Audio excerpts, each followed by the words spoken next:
warahmatullahi wabarakatuh. Alhamdulillahi ala ihsani wa syukru lahu ala taufiqihi wa amtinani. Asyhadu an la ilaha illallah wahdahu la syarika lahu ta'ziman li sya'nihi wa asyhadu anna Muhammadan abduhu wa rasuluhu da'ila ridwani. Allahumma salli alaihi wa ala alihi wa ashabihi wa ikhwani. Hadirin dan hadirat yang dirahmati oleh Allah Subhanahu wa taala. Pada kesempatan kali ini insyaallah kita akan menyampaikan materi tentang agar hidup lebih bermakna. Sebenarnya materi ini adalah materi yang cukup panjang, pernah saya sampaikan sampai 3 kali pertemuan, tapi pada kesempatan kali ini insyaallah kita menyebutkan poin-poin yang dimudahkan oleh Allah Subhanahu wa taala. Ikhwan dan akhwat yang dirahmati oleh Allah Subhanahu wa taala, Bapak dan Ibu yang dirahmati oleh Allah Subhanahu wa taala. Kita semua sadar bahwasanya kehidupan dunia ini hanyalah sebentar. Betapapun kita berusaha untuk sehat, untuk kuat, untuk menghindar dari segala-segala sebab kematian, toh tetap kita akan akhirnya menuju pada titik pertemuan kepada Allah Subhanahu wa taala. Allah berfirman, "Qul innal mautal ladzi tafirruna minhu fa innahu mulaqikum." Sungguhnya kematian yang kalian lari darinya, maka dia akan menemui kalian. Ibaratnya kita kabur dari kematian, tapi kematian datang dari depan menghampiri kita. Maka kita tidak bisa menghindar. Dan kita semua sama-sama mengantri pada satu rel yang menuju pada titik pertemuan kita dengan Allah Subhanahu wa taala. Hanya saja kita tidak tahu siapa yang di depan, siapa yang di belakang, tapi tidak ada yang keluar dari rel tersebut. Bisa jadi yang lebih muda dipanggil terlebih dahulu oleh Allah, bisa jadi yang lebih kaya dipanggil lebih dulu oleh Allah Subhanahu wa taala, dan banyak yang terjadi demikian. Karenanya kita harus mempersiapkan diri kita untuk menemui kehidupan yang sejati, kehidupan yang sesungguhnya. Yang kata Allah Subhanahu wa taala, "Wa innad daral akhirata lahiyal hayawan." Dan sungguhnya kehidupan akhirat itulah kehidupan yang sesungguhnya. Adalah Nabi sallallahu alaihi wasallam ketika melihat para sahabat dalam kesulitan menggali Khandaq dalam kondisi musim dingin, kelaparan, maka Nabi berkata, "Labbaik Allahumma la aisha illa aishul akhirah. Farhamil ansara wal muhajirah." Kata Nabi sallallahu alaihi wasallam, "Labbaik ya Allah, aku penuhi panggilanmu. La aisha illa aishul akhirah." Tidak ada kehidupan yang sungguhnya kecuali kehidupan akhirat. Kita di dunia ini diberi kesempatan untuk mempersiapkan diri kita bertemu dengan hari tersebut. Maka jangan sampai kita menyesal, sebagaimana yang Allah sebutkan dalam banyak ayat bagaimana penyesalan orang-orang yang telah sampai pada hari akhirat. Mereka ingin kembali tapi tidak bakalan dikembalikan. Mereka ingin diberikan hidup sesaat karena mereka tahu makna kehidupan tersebut. Tapi kapan mereka sadar? Setelah terlambat. Akhirna ila ajalin qarib. Ya Allah, tundalah kematian kami meskipun sebentar. Dia tahu waktu-waktu yang dilewati selama di dunia ternyata sangat bermakna, sangat bermanfaat. Nah, sekarang kita masih hidup. Maka kita berusaha menjadikan detik-detik, menit-menit yang kita lewati dalam kehidupan ini semuanya bermakna. Jangan sampai ada yang terbuang sia-sia. Ini yang mau kita bahas pada kesempatan kali ini. Ikhwan dan akhwat yang dirahmati Allah Subhanahu wa taala, agar kehidupan kita tidak selalu seperti ini. Kita ingin ada suatu kemajuan demi kehidupan kita yang sungguhnya di akhirat. Bapak-bapak dan Ibu yang dirahmati oleh Allah Subhanahu wa taala, ada beberapa poin-poin atau sekian puluh poin yang akan saya sampaikan ya, tapi karena waktu terbatas saya akan menyampaikan beberapa saja yang membantu kita untuk bisa menjadikan kehidupan kita lebih bermakna ya. Yang pertama adalah jangan meremehkan kebaikan sekecil apapun. Dan itu wasiat Nabi sallallahu alaihi wasallam. Kata Rasulullah sallallahu alaihi wasallam, "La tahqiranna minal ma'rufi syai'an walau an talqa akhaka biwajhin taliq." Jangan sekali-sekali engkau meremehkan kebaikan apapun, meskipun hanya sekedar tersenyum ketika bertemu dengan saudaramu. Ini wasiat dari Nabi SAW. Karena kita manusia terkadang meremehkan suatu amalan. Bisa jadi amal yang kita remehkan tersebut ternyata bernilai besar di sisi Allah Subhanahu wa taala jika dikerjakan dengan tulus. Sampai Rasulullah SAW contohkan, meskipun hanya tersenyum ketika bertemu dengan saudara. Senyum ketika bertemu dengan saudara hampir-hampir tidak terbetik dalam benak kita adalah suatu amal ibadah. Ya hanya sekedar keseharian, tersenyum dengan si fulan, ketemu dengan si fulan, kita tidak merasa itulah suatu ibadah. Rasulullah SAW ingatkan, itu ibadah. Jika kau niatkan karena Allah Subhanahu wa taala, maka senyuman yang sebentar itu yang hanya 1 detik berpahala di sisi Allah Subhanahu wa taala. Atau ada yang senyum 5 menit? Enggak ada kan? Senyum paling 1 detik selesai. Ada nilainya? Ada. Yang bilang siapa? Nabi sallallahu alaihi wasallam. Nabi sampai contohkan, jangan remehkan senyum. Kenapa ikhwan dan akhwat yang dirahmati Allah Subhanahu wa taala? Karena ada beberapa tinjauan yang harus kita ingat. Yang pertama, setiap yang amal apapun, sekecil apapun, ganjarannya adalah kenikmatan yang sempurna dan abadi. Setiap amal soleh, sekecil apapun, maka balasannya di akhirat tidak kecil. Pasti balasannya luar biasa. Sebagai contoh misalnya Rasulullah SAW mengatakan, Raka'atul fajri khairu minad dunya wa fiha. 2 rakaat sebelum subuh lebih baik daripada dunia dan seisinya. 2 rakaat tersebut kita mungkin kerjakan cuma 2 menit, 3 menit, ternyata balasannya lebih baik daripada dunia dan seisinya dan abadi. Dan abadi. Bukan diberi balasan kenikmatan lebih baik pada dunia dan seisinya cuma 1 tahun, 2 tahun, 3 tahun, 60 tahun. Tidak, miliaran tahun abadi. Cuma kita kerjakan dengan 2 atau 3 menit. Bisa jadi senyuman yang cuma 1 detik atau 2 detik tersebut mungkin tidak setinggi pahala 2 rakaat sebelum subuh. Tapi ingat, ganjarannya abadi. Ganjarannya abadi. Satu pandangan yang kita alihkan ketika kita melihat ada seorang wanita yang terbuka auratnya, kemudian kita balik, kita bilang astagfirullah, itu ganjarannya abadi. Makanya Allah mengatakan, "Faman ya'mal mithqala dzarratin khairan yarah." Siapa yang melakukan kebajikan meskipun sekecil zarrah. Zarrah sudah saya sering sampaikan dalam banyak kajian saya, adalah ungkapan orang Arab untuk menunjukkan sesuatu yang sangat ringan, yang tidak terdeteksi oleh timbangan. Zarrah ada yang diartikan dengan semut kecil. Semut kecil kalau kita letakkan di timbangan tidak terdeteksi beratnya. Ada yang mengatakan adalah kalau kita pukulkan tangan di tanah kemudian kita ambil 1 butir pasir, itulah zarrah. Kalau kita letakkan di daun timbangan tidak terdeteksi. Ada yang mengatakan zarrah adalah partikel-partikel debu. Kalau kita buka jendela akan terlihat partikel debu. Karena terkena cahaya, kita ambil 1, kita letakkan di daun timbangan, tidak terdeteksi. Tapi kalau di sisi Allah terdeteksi dan ada balasannya. Ini yang pertama yang buat kita harus semangat melakukan amal kebajikan apapun dan jangan kita remehkan. Pertama, ganjarannya pasti sempurna dan pasti apa? Abadi. Hanya kita kerjakan 1 detik, 2 detik. Yang kedua, ikhwan dan akhwat yang dirahmati Allah Subhanahu wa taala, kita membutuhkan amal saleh yang membuat timbangan kebajikan kita menjadi lebih berat.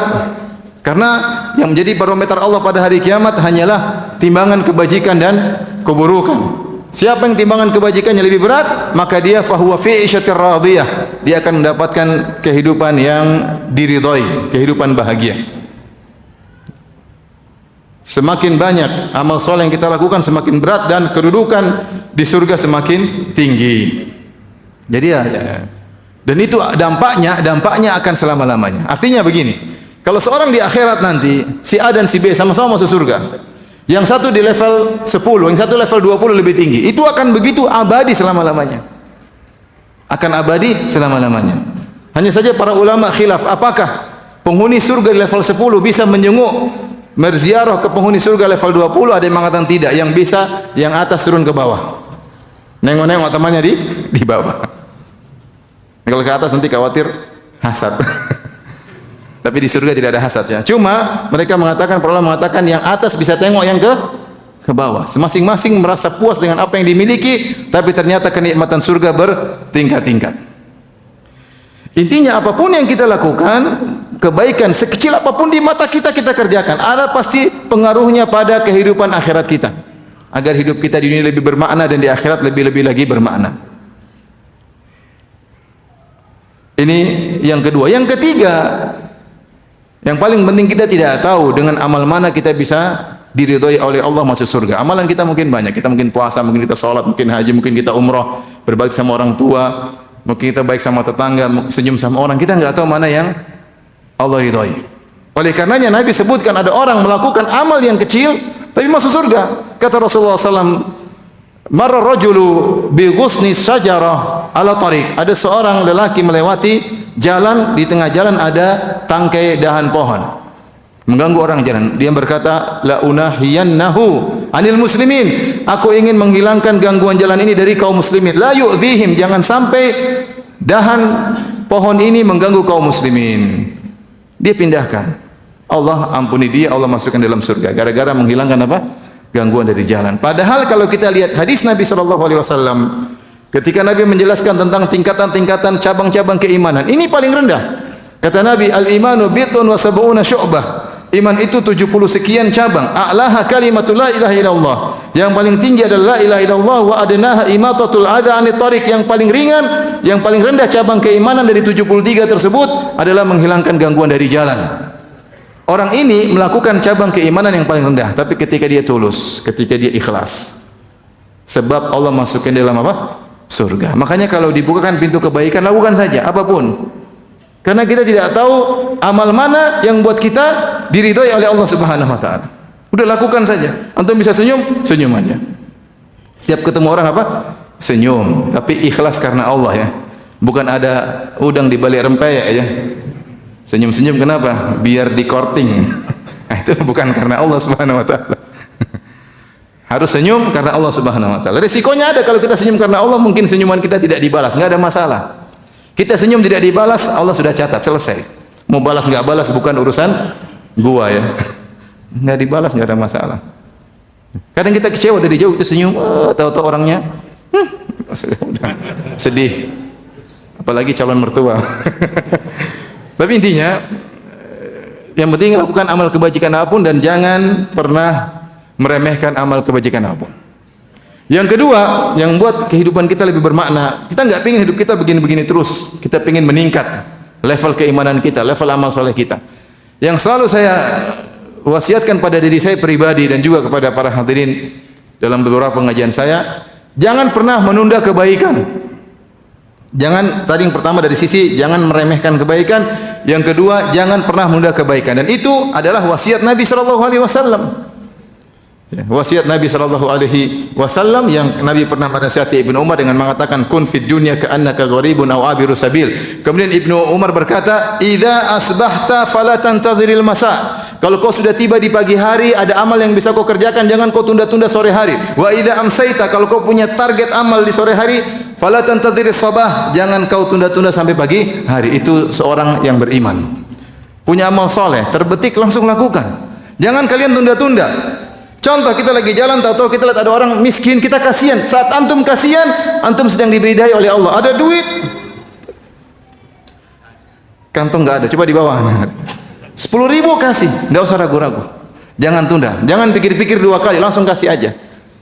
Nah, jangan ditunda-tunda, jangan dipikir-pikir. Biasakan diri seperti itu, maka kita akan beruntung. Akan banyak amal soleh yang kita lakukan. Terlalu kita banyak mikir, aduh. Akhirnya banyak amal yang tidak kita kerjakan.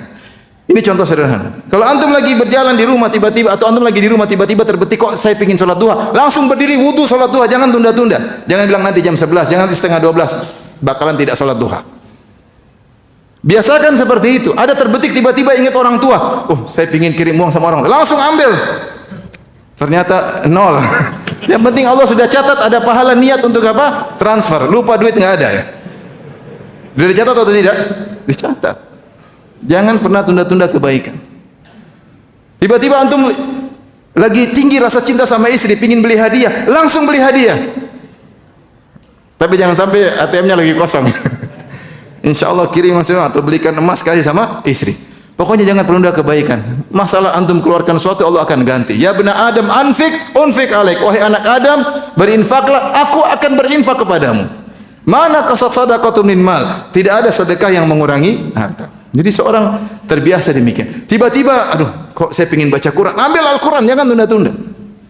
Berusaha jangan pernah menunda apa? kebaikan.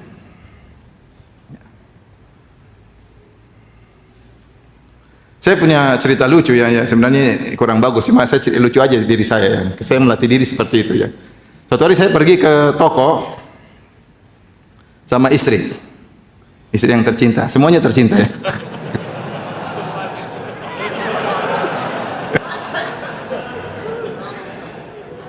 Saya naik ada toko tersebut agak naik, itu barang-barang saya sama istriku ya.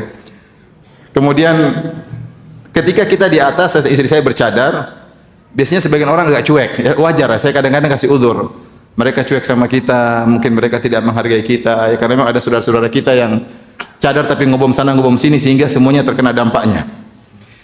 Tahu-tahu di antara sekian pelayan wanita tersebut ada satu pegawai wanita yang perhatian, istri saya dilayani, di gimana Mbak gini, dia diambil ini, diambil contoh. Saya tiba-tiba dalam hati saya pingin kasih duit orang wanita ini. Tiba-tiba saya mau kasih duit, aduh, tapi kalau depan istri bahaya ya. Akhirnya saya pikir-pikir penimbang maslahat mudarat. Akhirnya udahlah nanti aja deh. Akhirnya setelah bayar, saya turun sama istri saya. Pakai eskalator. Setelah turun sampai bawah, saya bilang, sayang sebentar saya mau naik lagi. Kenapa? Ada sesuatu yang ketinggalan, ada sesuatu yang saya mau kerjakan. Saya naik lagi, maunya saya mau kasih duit sama itu cewek. Waktu saya mau kasih, saya bingung yang mana tadi. Saya tadi kurang mandangnya, kurang lama. Jadi tidak hafal. Ini contoh, saya tidak hafal mukanya. Contoh, subhanallah, lewat dari saya, luput. Akhirnya saya tidak bersedekah pada saat itu. Belum tentu hati saya tergerak setiap saat. Maksudnya ikhwan, ini sekedar contoh. Sebenarnya saya tidak mau ceritakan, cuma karena lucunya di situ. Intinya kalau kita punya niat terbetik, Allah kasih hidayah, jangan tunda-tunda. Hidup kita lebih bermakna. Ini jadi masalah nanti. Penyakit yang selalu diingatkan oleh para ulama, taswif. Taswif itu saufa, akan saya lakukan. Nanti kalau begini, akhirnya kita tidak melakukan.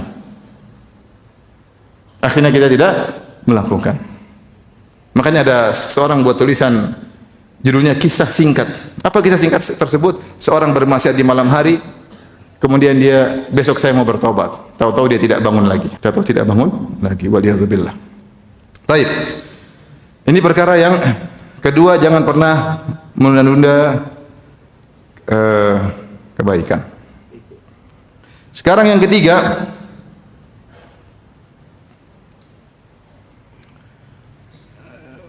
agar hidup kita lebih bermakna, berusaha cari teman yang baik. Komunitas itu sangat mempengaruhi kehidupan kita sehari-hari. Jangan salah pilih teman. Jangan salah masuk grup. Punya teman tidak usah banyak-banyak. Siapa yang suruh punya teman banyak-banyak? Rasulullah SAW mengatakan, almaru ala dini khalilihi falyanzur ahadukum man yukhalil. Seorang berdasarkan agama temannya. Maka hendaknya salah seorang dari kalian memilah-milih, memfilter, menseleksi siapa yang akan menjadi temannya. Rasulullah SAW menyebutkan perumpamaan, mathalu al-jalisi salih wal jalisi su'. Perumpamaan teman yang baik dengan teman yang buruk seperti kahamilil misk, seperti orang penjual minyak wangi, wa nafikhil qir, seperti yang teman buruk seperti pandai besi.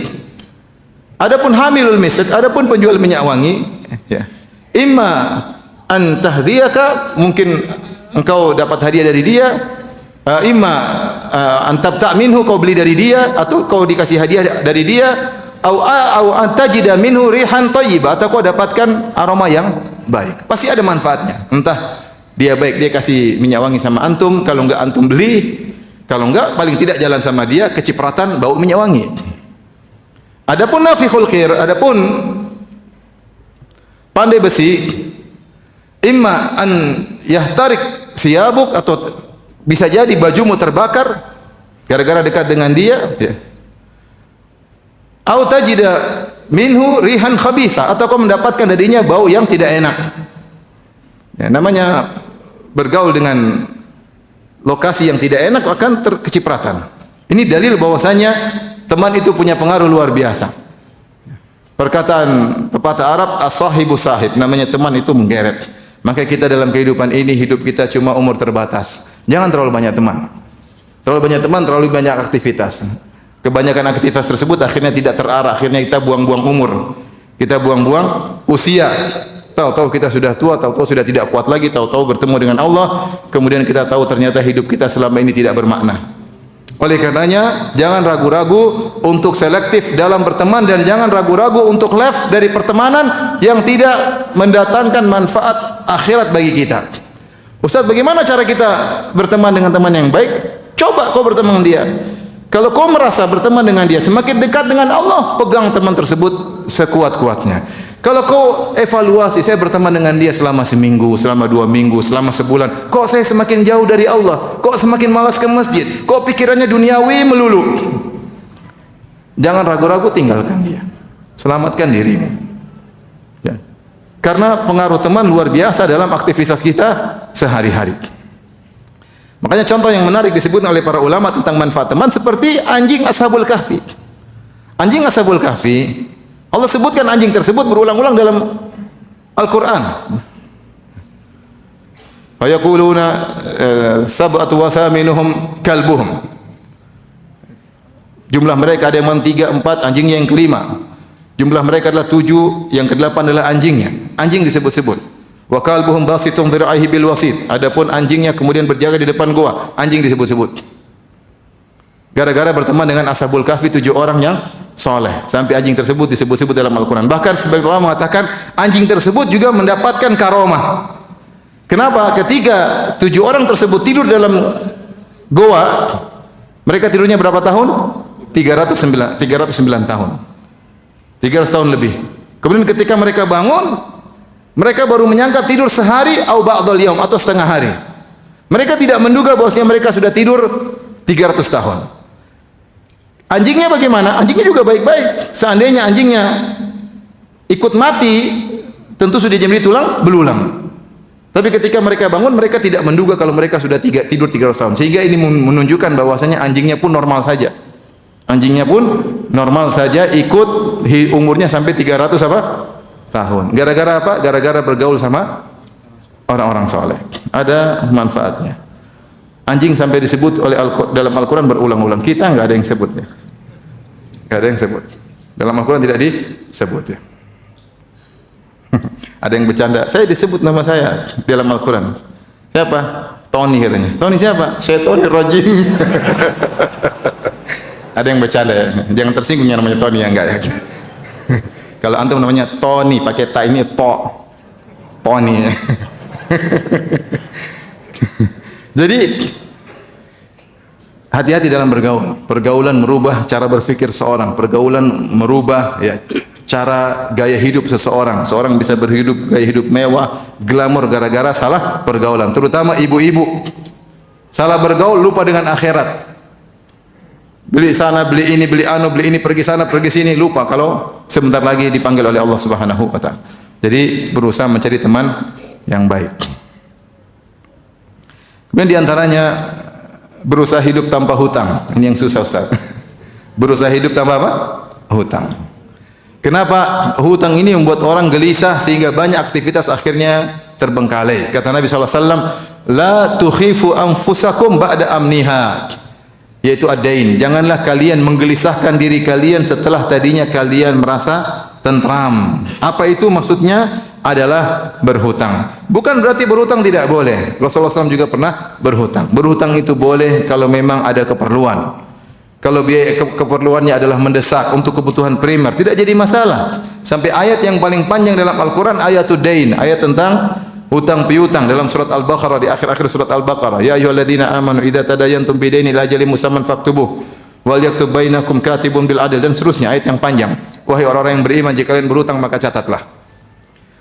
Tetapi jangan sedikit-sedikit hutang, sedikit-sedikit hutang. Makanya Rasulullah SAW sering berdoa dari hutang. Rasulullah SAW berkata, Allahumma inna a'udzubika minal ma'tham wal maghram. Ya Allah, aku berlindung kepada Engkau dari dosa dan dari hutang. Maka Rasulullah ditanya, ma aktsara an tasta'idza minal maghram. Betapa sering ya Rasulullah engkau berlindung daripada hutang. Kata Nabi sallallahu alaihi wasallam, inna rajula idza gharim, kalau seorang sudah berhutang, haddatsa fakadzaba, maka dia ngomong sering dustanya. Wa wa'ada fa akhlafa, dia sering berjanji ternyata dia menyelisihi. Dan itulah kondisi seorang kalau sudah dikejar-kejar orang yang beri utangan sama dia, akhirnya dia terjerumus dalam dosa-dosa yang lain. Di antaranya kalau ngomong bohong, kalau janji dusta. Maka seorang lebih baik hidup sederhana, yang penting tidak punya hutang, daripada hidup mewah tapi ternyata utang semuanya. Hati-hati para ibu-ibu yang dirahmati oleh Allah Subhanahu wa taala, jangan memprovokasi para suami untuk banyak berhutang. Ada laki-laki yang memang sendiri secara tabiatnya hobi berhutang, tapi banyak juga laki-laki yang memprovokasi istrinya. Mas, beli mobil baru mas, ini mobil sudah enggak layak beli mobil baru. Sayang, kita enggak punya uang. Insya Allah mas, tawakal mas, utang mas. Insya Allah Allah akan mudahkan kita membayar utang tersebut. Akhirnya suaminya ya tawakal, utang, padahal mobilnya masih bisa dipakai. Misalnya ya. Kalau darurat semuanya nggak ada masalah. Kita darurat berhutang nggak ada masalah. Siapa sih hidup yang orang hidup tidak punya utang? Banyak. Coba saya ingin tahu. Siapa yang tidak punya utang? Coba angkat tangan. Saya nggak ingin tanya yang punya utang.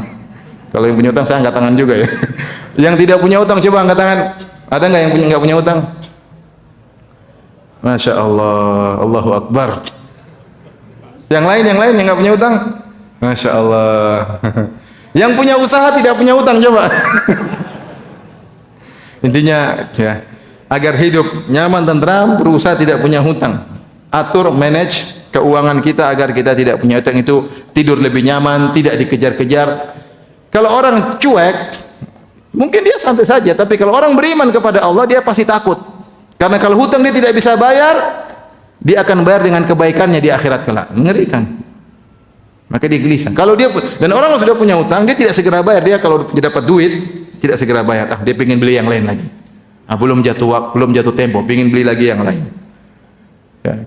Padahal sudah jatuh tempo, masih ingin beli lagi yang lain. Padahal kata Nabi SAW, matalul ghani zulmun. Orang yang mampu untuk bayar hutang tapi dia tunda-tunda, maka dia orang yang zalim. Maka berusaha hidup tidak berhutang semaksimal mungkin. Baik. Di antara hal yang membuat hidup kita adalah bermakna, usahakan mencari kebahagiaan tatkala kita bersendirian. Latih diri kita mencari kebahagiaan tatkala kita bersendirian, berdua-duaan dengan Allah. Saya sering sampaikan sebab kebahagiaan banyak. Kita bersama istri kita, kita bahagia. Dengan anak-anak kita, kita bahagia. Bertemu dengan kawan kita bahagia. Kita touring dengan safar dengan teman-teman kita bahagia. Ya. Tapi kita harus punya waktu di mana kita melatih diri untuk berbahagia tatkala kita bersendirian. Ini harus kita siapkan. Kata Ibnu Qayyim rahimahullahu taala, kenapa ketika dia membahas tentang faedah i'tikaf? Karena nanti kamu masuk ke kuburan kamu sendirian. Tidak ada teman yang kamu ajak ngobrol di kuburan. Istrimu yang mengatakan kita sehidup semati, ya. Ketika kamu mati dia tidak ikut mati sama kamu. Kita sendirian. Makanya ketika Nabi menyebut tentang kondisi mengenaskan seorang mayat, dia mengatakan yatba'ul mayat salas, 3 perkara yang mengikuti mayat. Ahluhu, keluarganya, istri anaknya. Wa maluhu, mungkin budak-budaknya, mungkin mobilnya ikut ngantarin dia. Wa amaluhu, dan amal perbuatan dia. Fayarji al-ithnan, yang 2 balik, wa yabqa wahid, yang 1 amal dia saja yang tersisa. Istri, anaknya, mobilnya, pembantunya, semuanya pulang meninggalkan dia. Dan yang mengenaskan ketika keluarganya meninggalkan dia, dia melangkah, Allah membuat dia mendengar derap langkah kaki orang-orang tersebut meninggalkan dia. Sedih atau tidak? Sedih sendirian. Mana kita semati, sehidup semati. Sehidup semati maksudnya kamu mati saya hidup begitu kan. Subhanallah. Maka latih diri kita untuk biasa berlezat-lezat tatkala sendirian. Caranya mudah, latih. Contoh antum salat malam sudah. Istri lagi tidur salat malam sendiri. Nikmati salat malam tersebut. Latih diri untuk menikmati salat malam tersebut. Baca surat yang antum bisa. Kalau antum enggak bisa pegang Al-Qur'an baca, enggak ada masalah. Latih diri. Contoh latih diri, semua lagi orang tidak ada di rumah baca Al-Qur'an, nikmati. Baca ayat, baca terjemahan. Baca ayat, baca terjemahan. Di antara sarana untuk melatih diri berlezat-lezatan sendirian i'tikaf. Tapi i'tikaf jangan bawa kawan-kawan ke masjid, i'tikaf sendiri. Pergi ke masjid sana orang tidak ada yang kenal. Jangan bawa kawan-kawan i'tikaf, kemudian kamu bawa bakwan ya, saya bawa soto Lamongan ya, saya bawa apa lagi? Rawon Surabaya ya. Kamu bawa kopi, kamu bawa jahe, akhirnya warung kopi pindah di masjid. Sendiri di masjid, salat, menangis, berdoa, nikmati kesendirian. Harus dilatih, kalau enggak nanti kita repot. Makanya ketika Nabi SAW bersabda tentang dua orang yang Allah naungi pada hari kiamat kelak, kata Nabi SAW, rajulani tahabba fillah, dua orang yang saling mencintai karena Allah. Ijtama'a alaihi wa tafarraqa alaihi. Mereka berdua berkumpul karena Allah dan berpisah karena Allah. Berkumpul karena Allah kita paham. Karena seperti pengajian, kumpul karena Allah. Ada acara sosial, kumpul karena Allah. Tapi apa maknanya berpisah karena Allah? Banyak tafsiran. Di antara tafsiran berpisah karena Allah, karena masing-masing butuh beribadah sendiri. Kalau kita ketemu terus, kapan kamu baca Quran, kapan saya baca Quran?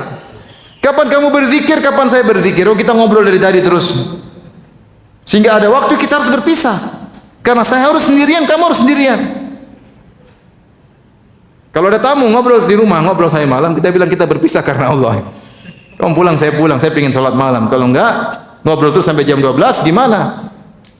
Itu diantara isyarat dari Nabi bahwasanya kita butuh untuk berlezat-lezat tatkala sendirian, dan kita harus siapkan hal tersebut. Ya ikhwan, kita kalau sudah dikubur, akan berapa lama kita dikubur? Mungkin lebih panjang daripada usia kita ketika di dunia. Ada orang sudah dikubur ratusan tahun yang lalu, ada orang dikubur sudah ribuan tahun yang lalu. Ada atau tidak? Ada. Oleh karenanya kita akan masuk dalam alam kesendirian yang sangat panjang. Siapkan diri kita sering berlezat-lezat tatkala sendirian berdua dengan Allah. Banyak, baca buku agama, tulis, putar ceramah YouTube, ambil buku, tulis, dicatat. Sudah, itu kita nikmati. Ada saatnya kita tutup semuanya, kita ngobrol sama istri, ada kebahagiaan tersendiri. Ada saatnya kita ketemu teman-teman, kita bahagia sendiri, tapi siapkan kebahagiaan tatkala bersendirian. Maka hidupnya akan lebih bermakna. Kalau orang berutut ilmu betapa indah, duduk di meja, kemudian buka buku, ditemani kopi, masya Allah, sama roti. Yang enak mananya? Ya roti enak, kopi enak, baca buku juga apa? Enak. Sendiri, nggak ada orang, udah sendiri. Ngetik, tulis, nikmat. Ya. Biasa untuk bahagia meskipun sendiri. Rasulullah SAW bersabda, di antaranya salat malam, "Shallu bil laili wa nasu niyam, tadkhulul jannata bisalam." Salatlah kalian di malam hari tatkala orang-orang sedang tidur, niscaya kalian akan masuk surga dengan penuh keselamatan. Harus kita biasakan hal tersebut. Ya. Harus. Kalau nggak dilatih nggak bakalan. Kita selalu cari kebahagiaan dengan manusia. Kapan kita mencari kebahagiaan dengan Allah Subhanahu wa taala, bersendirian dengan Allah Subhanahu wa taala?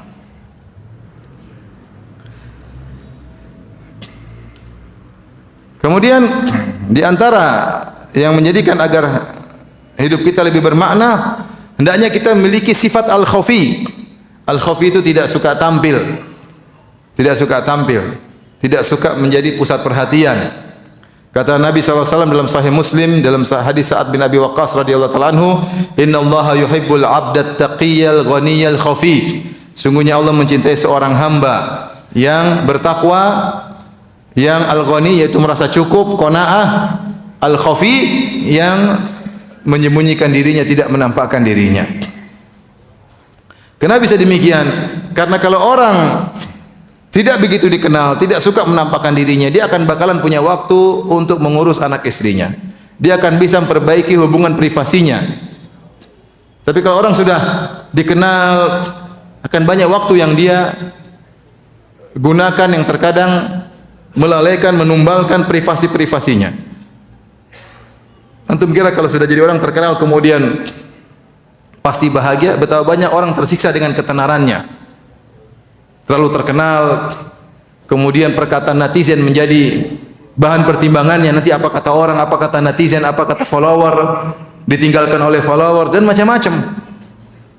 Akhirnya dia lebih sibuk mengurusi followersnya daripada anak istrinya.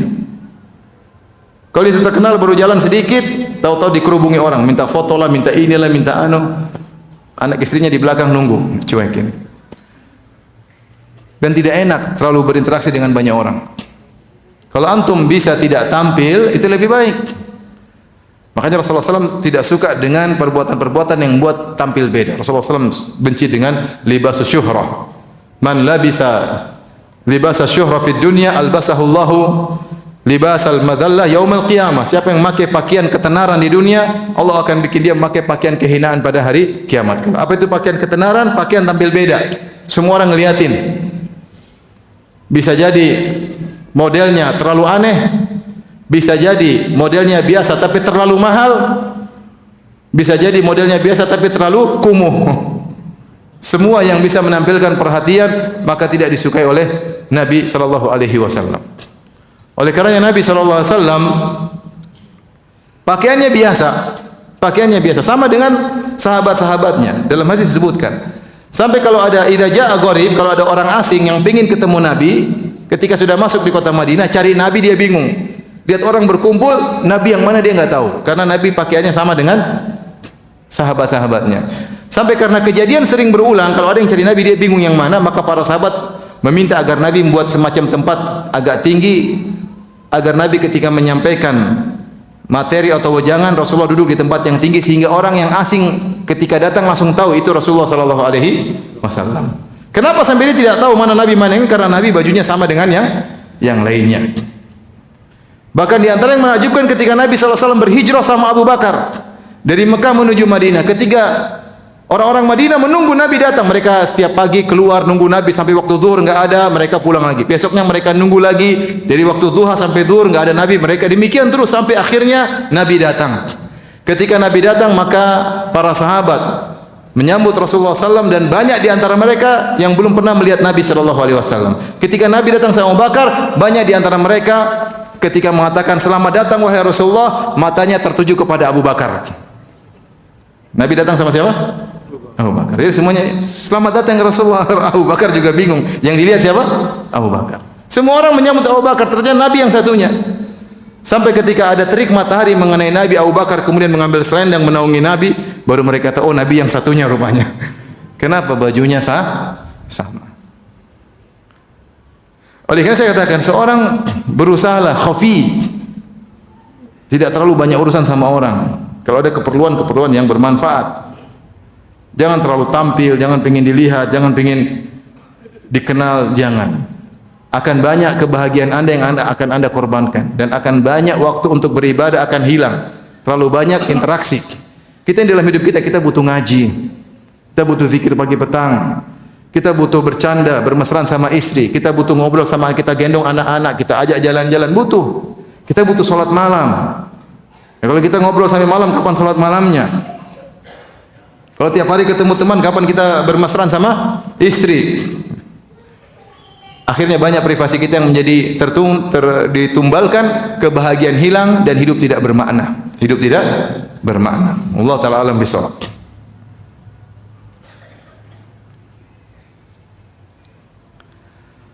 Baik.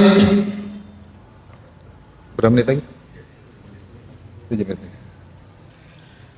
Di antara hal yang membuat kita bisa hidup lebih bermakna dengan memanfaatkan waktu, caranya adalah menjauhkan diri dari mengetahui urusan yang tidak perlu. Kalau bukan urusan kita, kita tinggalkan. Jangan kepo, bahasa kita. Jangan apa? Kepo. Dan ini sudah diisyaratkan oleh Nabi sejak dahulu. Kata Rasulullah SAW, min husni islamil mar'i tarkuhu ma la ya'nih. Di antara keelokan Islam seorang adalah meninggalkan yang bukan urusannya. Kita sekarang hidup di zaman yang kita tahu banyak urusan orang. Yang kita tidak ingin tahu pun ada notifikasi agar kita bisa tahu. Kita buka YouTube, kita buka medsos, maka betapa banyak cerita, banyak berita. Sebagiannya kita perlu tahu dan banyak yang tidak perlu kita ketahui. Akhirnya waktu kita untuk browsing, untuk mengklik satu demi satu tidak terasa 1 jam, 2 jam, waktu itu terbuang, tidak ada manfaatnya. Benar, sekarang zaman ada ledakan informasi. Tapi kalau antum pikir sekian banyak yang antum baca, apakah membina cara berpikir antum? Tidak ada, cuma informasi sampah yang bisa jadi kebanyakan adalah hoax. Umur terbuang.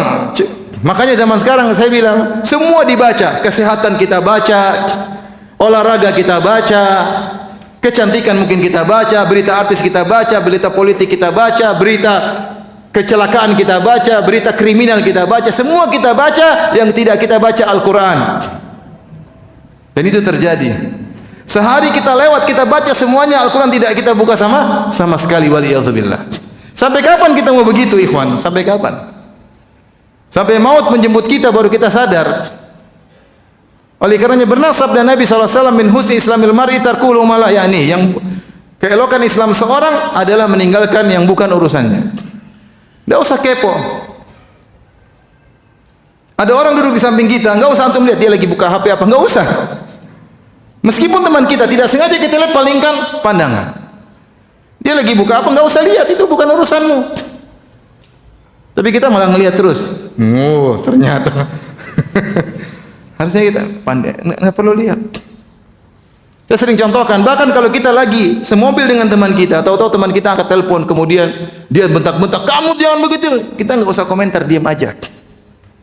Jangan usah kita bilang, siapa? Istri. Bukan, pembantu. Ternyata istrinya. Nggak usah tanya. Itu bukan hak antum untuk bertanya. Itu privasi dia. Kalau dia memang mau kasih tahu, dia akan sharing sama antum. Ya ini, maaf ini istri saya begini, bagaimana? Ya antum saatnya antum kasih nasihat. Kalau dia tidak mau kasih tahu, antum nggak usah tanya. Itu siapa? Ada apa? Nggak perlu. Nggak perlu. Itu teman dekat kita. Apalagi orang tidak kita kenal. Biasakan diri untuk tidak tahu urusan orang. Karena kalau kita ingin tahu urusan orang, hati kita terpenuhi dengan banyak urusan yang tidak bermanfaat. Yakinlah. Misalnya antum berjalan di pinggir jalan, tahu-tahu lihat ada orang rumahnya di pojok 3 lantai warnanya ungu. Antum komentar, rumah kok ungu, norak, apa urusanmu? Rumahmu yang belum lunas lunasi sana, ngapain ngurusin kredit belum lunas, ngurusin rumah orang. Mau dia warna ungu merah jingga urusan dia. Tidak semua harus kita urusin. Orang hobi komentar, kepo, ini yang buat umur kita habis. Ingin tahu urusan-urusan yang bukan bidang kita. Lihat sekarang banyak kejadian, setiap kita menganalisa. Coba sekarang perang antara Ukraina sama apa? Soviet. Semua beranalisa. Seakan-akan ahli perang. Iya atau tidak? Seandainya antum posisinya adalah menteri pertahanan, antum kan tidak sembarang analisa, itu tidak. Antum pasti tunggu dulu, enggak berani analisa, khawatir diserang juga sama Soviet. Sembarang analisa. Antum akan tahan mulut karena antum tahu ucapan antum akan diminta pertanggungjawaban oleh massa. Tidakkah antum tahu analisa antum akan dipertanggungjawabkan oleh Allah Subhanahu wa taala? Kita ini bukan pakar perang. Akhirnya kita dan waktu terbuang, ya enggak? Waktu terbuang. Ini analisa. Kita bukannya tidak tahu, harus tahu ada kejadian begini, ada kaum muslimin di Soviet, ada kaum muslimin di Ukraina, ya semoga kaum muslimin apa? Selamat. Tapi tidak kemudian setiap waktu kita lihat. Umur kita habis. Ibu-ibu hati-hati dengan berita artis. Ibu-ibu, sebagian ibu ada berita artis, ikut terus artis ini, ribut sama suaminya, harta gona gini, jadi janda, ada yang naksir, ikut terus beritanya. Sampai ada artis atau seorang suaminya meninggal, ibu-ibu pada nangis. Suami orang meninggal, ibu-ibu pada nangis. Suaminya diomelin, dia tidak nangis. Ini gara-gara terlalu kepo, buang-buang umur, buang-buang waktu. Hati-hati dengan medsos. Habis waktu ya? Jadi gimana sekarang? Adzan. Terus saya jawab ya. Silakan ya, kalau yang mau adzan silakan, habis itu kita buka tanya jawab.